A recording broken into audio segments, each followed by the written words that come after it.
الحمدللہ آج کے اس پروگرام کا عنوان ہے منافقوں کی بیٹھک یعنی اقوام متحدہ، چوتھا حصہ۔ اعوذ باللہ من الشیطان الرجیم، بسم اللہ الرحمن الرحیم۔ الصلاۃ والسلام علیک یا سیدی یا رسول اللہ وعلی ازواجک و اصحابک و آلک یا سیدی یا حبیب اللہ۔ الحمدللہ لاہور شہر میں آج یوم الاحد 27 ربیع الاول شریف 1447 ہجری اور بروز اتوار 21 ستمبر 2025 عیسوی کا دن ہے۔ یاد رہے کہ امریکہ میں نیو یارک شہر میں اقوام متحدہ کی جنرل اسمبلی کا اجلاس جاری ہے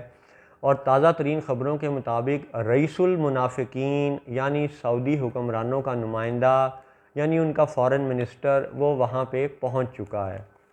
دونوں صہیونی یہودی ایک طرف اور وہابی ایک طرف، دونوں خالص توحید کے دعوے دار ہیں اور دونوں اپنی کتابوں کا پچھلا سبق بھول چکے ہیں کہ تصویر کی ممانعت تھی، بت گھڑنے کی اور مجسمہ سازی کی ممانعت تھی، اور پرانی کتابوں میں تو یہ بھی لکھا ہوا ہے کہ پرانے بنی اسرائیل کے وہ مسلمان تھے جنہیں یہودی بنا کے پیش کیا جاتا ہے۔ وہ پرانے بنی اسرائیل کے لوگ وہ تو اس شہر اور گاؤں اور قریہ میں داخل ہی نہیں ہوتے تھے جس کے داخلی دروازے پہ کوئی تصویر بنی ہوتی تھی یا کوئی بت یا کوئی مجسمہ نصب ہوتا تھا۔ تو آج اگر نیو یارک شہر کو دیکھا جائے تو اس کی نمائندہ وہ مورتی ہے، وہ بت ہے، وہ مجسمہ ہے جسے اسٹیچو آف لبرٹی یعنی مجسمہ آزادی کہا جاتا ہے۔ وہ سمندر کے کنارے ایک بہت بڑا مجسمہ نصب کیا گیا اور یہ اسی زمانے میں نصب کیا گیا جب وہاں پہ بحیرہ احمر میں سے، ریڈ سی میں سے فرعون کی لاش برآمد ہوئی تھی۔ تو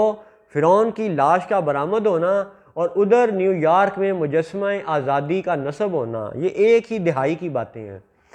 تو نیو یارک میں جب مجسمہ آزادی نصب ہے یعنی اتنا بڑا بت گاڑ دیا گیا ہے، تو وہاں پہ یہ خالص توحیدی اپنی اس بیٹھک کو کیوں سجاتے ہیں؟ ہر سال کیوں سجاتے ہیں؟ الحمدللہ چھینک آتے آتے رک گئی۔ اچھا، نیو یارک میں جب ایک اتنا بڑا مجسمہ نصب ہے تو وہاں پہ خالص توحیدی لوگ اقوام متحدہ کی بیٹھک کیوں سجاتے ہیں؟ ہر سال کیوں سجاتے ہیں؟ اور اس میں یہ سامری جادوگر کے ماننے والے، سودی کاروبار کرنے والے، یہ مرد سے مرد جیسی ہم جنس پرستی کرنے والے صدر میکرون اور اس کے ایلچیوں کو کیوں بٹھاتے ہیں؟ بت پوجنے والے اور بچھڑا پوجنے والے نریندرا مودی جیسے اور ان کے ایلچیوں کو کیوں بٹھاتے ہیں؟ اور دلچسپ نکتہ یہ ہے کہ اس وقت 80ویں اجلاس میں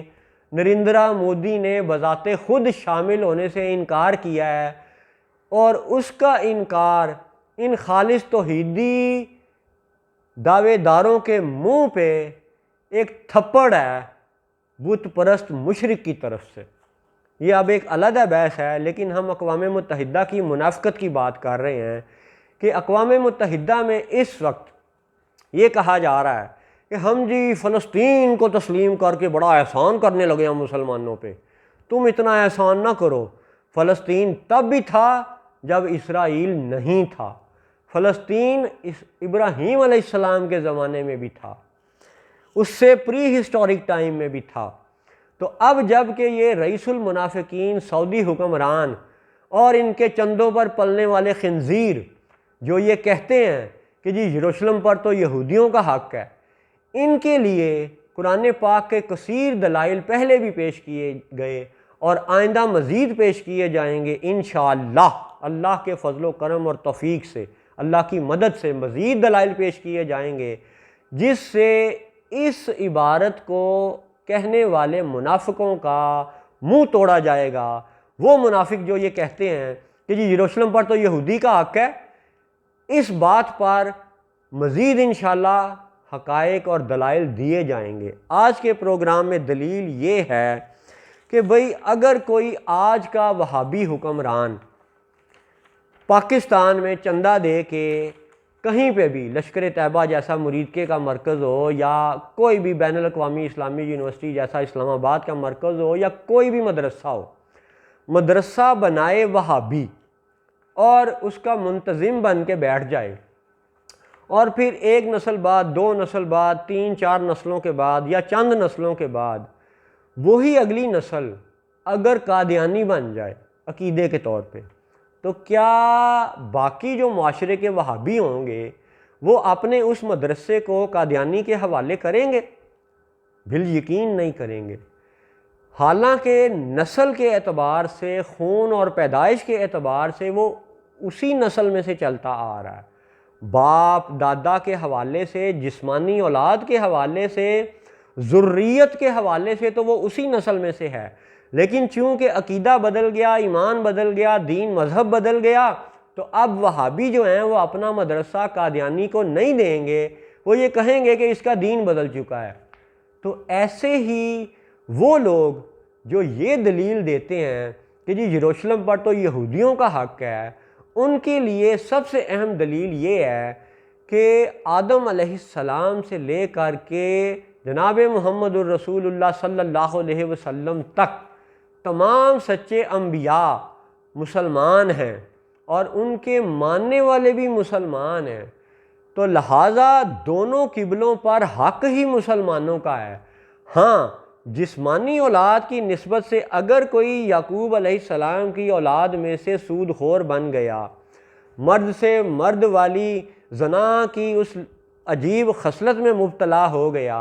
اسٹاک ایکسچینج کے دھندے میں اور فارن کرنسی کے سود میں مبتلا ہو گیا، ظلم و ستم کرنے لگ گیا، یہودی کہلانے لگ گیا، صہیونی کہلانے لگ گیا، دین اسلام سے ہٹ گیا، تو اب وہ قبلے کا حقدار نہیں ہے۔ جب سب نبی مسلمان ہیں تو قبلوں کے حقدار بھی مسلمان ہیں۔ جب مسلمان آج یہ کہتا ہے کہ میں دین حق پہ ہوں، تو پھر یہ ماننا پڑے گا کہ یہودیت دین باطل ہے۔ تو جب وہ دین باطل ہے اور ان الدین عند اللہ الاسلام قرآن کی آیت ہے، تو پھر یہ ماننا پڑے گا کہ دونوں قبلوں پر حق مسلمانوں کا ہے۔ اور یہی سبق صحابہ کی سنت سے بھی ثابت ہے کہ جناب عمر فاروق رضی اللہ تعالی عنہ نے مدینہ میں بیٹھ کر مکہ کو بھی اپنے زیر انتظام رکھا اور یروشلم کو بھی فتح کیا، یعنی حکمران خود بنے۔ تو یہ آج کے سعودی نجدی وہابی حکمران عمر فاروق سے غداری کرنے والے، دراصل اللہ اور رسول سے استہزاء کرنے والے، یہ دو ریاستی فارمولے کے نام پہ آج یروشلم کا بڑا حصہ یہودیوں کے حوالے کیسے کر سکتے ہیں؟ اللہ اکبر! سن لو کہ ظلم کی ایک حد ہوتی ہے، اور اب تمہاری حد بھی آنے والی ہے، اور تمہاری حد کا ایک لطیفہ اور تماشا یہ ہے کہ اسی وقت، اسی ہفتے میں،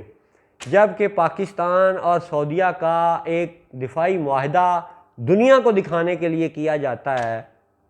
اسی ہفتے کی خبر ہے، سعودیہ عرب کا عرب نیوز اٹھا کے دیکھ لیں یا باقی سعودی گزٹ وغیرہ اٹھا کے دیکھ لیں، اسی ہفتے کی خبر ہے کہ سعودی فوجوں کے لیے جو سعودی حکومت کی ایک فیکٹری تھی، کارخانہ تھا جس میں سعودی فوجوں کے لیے فوجی یونیفارم بنایا جاتا تھا، اس کو پرائیویٹائز کرنے کے لیے جو ہے نا وہ ایک ڈاکومنٹ ایشو کر دیا گیا عالمی مارکیٹ میں کہ آئیں جی اپنا انٹرسٹ ظاہر کریں، ہم اس فیکٹری کو پرائیویٹائز کرنے جا رہے ہیں۔ تو یہ وہ لطیفہ ہے جو یہ حقیر اس لیے آپ کے سامنے بیان کر رہا ہے کہ فوجی سعودی فوجوں کی وردی بنانے والی فیکٹری کو پرائیویٹائز کرنے کی خبریں مارکیٹ میں آ چکی ہیں۔ اس کو دوسرے لفظوں میں یوں بیان کیا جا سکتا ہے کہ اب وہ اس سعودی فوج کو بھی ننگا کرنے جا رہے ہیں، جو کہ 92-93 سالوں سے اس وجہ سے ننگی تھی کہ اس فوج نے 92-93 سالوں میں کبھی بھی یہودیوں کے خلاف جنگ نہیں کی۔ جب دیکھو شام میں فتنہ، افغانستان میں فتنہ، پاکستان میں فتنہ، یمن میں فتنہ، عراق میں فتنہ، ہر جگہ انہوں نے مسلمان قتل کیے اور کروائے، اور دعویٰ ان کا کیا ہے کہ یہ جی خالص توحیدی ہیں۔ ان خالص توحیدیوں کے لیے پھر سے یہ عرض کرتا چلوں کہ تمہاری خالص توحید مردود ہے۔ دلیل اور ثبوت یہ ہے کہ اگر اللہ کی ذات تک پہنچنا حتمی منزل ہے تو پھر ہندوؤں میں ایسے فرقے ہیں، وہ تو ٹھیک ہے کہ چوہے کو ماننے والے، سانپ اور بچھڑے کے پجاری، بہت سے فرقے ہیں ہندوؤں کے، لیکن ایسے ہندو بھی ہیں جو یہ کہتے ہیں کہ جی 3 خدا ہیں، ایک کائنات پیدا کرنے والا، ایک اس کا نظام چلانے والا، اور ایک قیامت برپا کر کے جنت دوزخ کا حساب کرنے والا۔ وہ 3 ٹرینٹی کا تصور ہندوؤں کے کچھ فرقوں میں بھی ہے، اور ہندوؤں کے اس فرقے سے اوپر ایک بڑا اہم فرقہ ہے جو یہ کہتے ہیں کہ بھئی چونکہ خدا بے صورت ہے، اللہ کی، بھگوان کی، رام کی کوئی صورت ہم اس دنیا میں انسانی آنکھ سے دیکھ نہیں سکتے، اس لیے ہم نے مورتی بنا کے سامنے رکھی ہے، تو وہ جو بے صورت تھا اس کو ایک صورت دے دی، تو ہم اس مورتی کو تو خدا نہیں مان رہے، ہم تو اس ایک اللہ کو مانتے ہیں۔ اس کا مطلب ہے خالص توحید کا تصور تو ہندوؤں کے اس فرقے میں بھی موجود ہے، تو جب وہ بھی ایک اللہ کو مان رہے ہیں تو پھر وہابی ڈیفینیشن سے تو وہ بھی خالص توحیدی ہیں۔ پھر ایسے ہی عیسائیوں میں ٹرینٹی کا تصور رکھنے والے علیحدہ ہیں،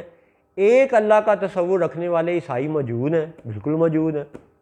جو یہ کہتے ہیں کہ آج کے یہ یورپی عیسائی حکمران یہ عیسائی ہیں ہی نہیں۔